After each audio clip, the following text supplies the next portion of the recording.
Yo, what's going on YouTube, and welcome back to another video for The Division. Wait, what? You're making another Division video? Yes, that's right, I'm back. I'm really sorry, it's been such a long time since my last one. I haven't given up on the game, and I am still going to be covering it heavily, but truth be told, I actually ran out of topics to talk about. I've covered pretty much everything there is to know about the game right now, and everything we've seen to date. So shortly after Gamescom, with nothing new to talk about, I decided to take a break, otherwise I'd just end up repeating myself and going over things I've already covered, and I'd much rather bring you guys something new. And that leads me nicely onto today's video. A new Division podcast just got released, and it contains a few bits of information that I thought you guys might be interested in. If you guys do enjoy this video, and you're still looking forward to the Division as much as I am, then it'd be awesome if you could leave a like, and let me know if you've got any unanswered questions regarding the Division down below. So, the topic of this week's podcast was environment and lighting. And just like always, the podcast begins with a chat with a couple of the members of the dev team, and gives us a bit of insight into the development process, how things are going, and it's just a chance to get a glimpse into life at the studio. I definitely recommend giving the podcast a listen because there's some great stuff talked about during the beginning, so if you want to listen to that in full, then I'll post a link to it in the description box down below.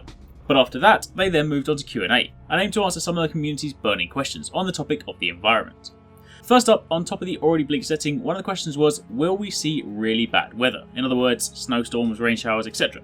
And the answer is yes. They have a really great weather engine in place, and the aim is actually to make it so that you'll never experience the same area in the same way twice.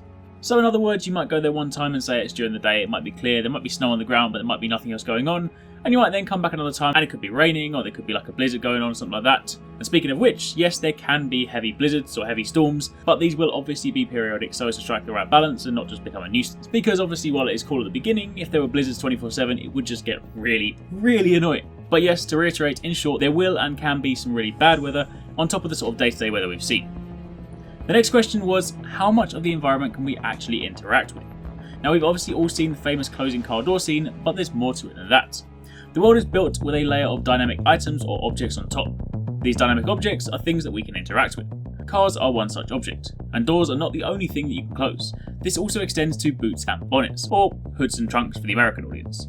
What's more, if you actually look at a car, when a teammate stands on it, you'll actually see it sink due to the suspension. On top of that, you've got things like trash piles, which, say in any other game you play, are typically objects with like a collision box over the top of it and they don't really do much, but in the Division they'll actually squash as you walk over them. Also, if you cast your mind back to the LCD screens in the most recent Dark Zones demo, the warning ones, when you shoot these, they actually behave in a rather unique way.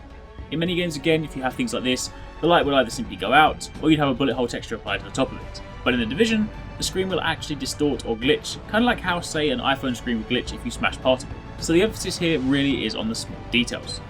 Also, fun fact, this came from Hamish during the podcast, we don't actually have gameplay of this just yet, but he spoke about one really cool thing. You can actually throw a grenade into the bottom of a traffic cone, and then when it explodes, you can watch it fly off as it detonates. So even small objects like that, things like traffic cones, they don't just have a simple like pyramid mesh over them, the actual collision box respects the shape of the object.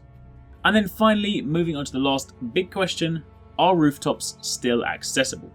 Now, they were a little bit slow to answer this, but ultimately the answer is yes. There were no more details other than that, so I imagine they are either still working out exactly in what capacity they'll be accessible, or they just aren't ready to disclose this just yet. But rest assured, some rooftops will indeed be accessible, so sniping from them is still going to be a thing.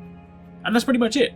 There were a couple more questions asked, but these were more focused on, say, the topic of level design as a discipline, and covered things like lighting technique, shaders, etc. All very interesting stuff, and stuff you should definitely listen to in the podcast, but just not something I'm going to go over in this video. Either way, that is it from me. I'm not going to commit to a date for my next Division video, but I will instead just say that as and when news crops up, I will have videos for you bringing you all the latest. Not just on a Thursday, but instead whenever the news drops. Also, given that the beta drops in December, I would imagine Ubisoft will need to begin doing a marketing push around November, so hopefully October will be the last slow month before we start hearing a bit more. Either way, until next time, thanks again for watching, take it easy, catch you next time, peace out.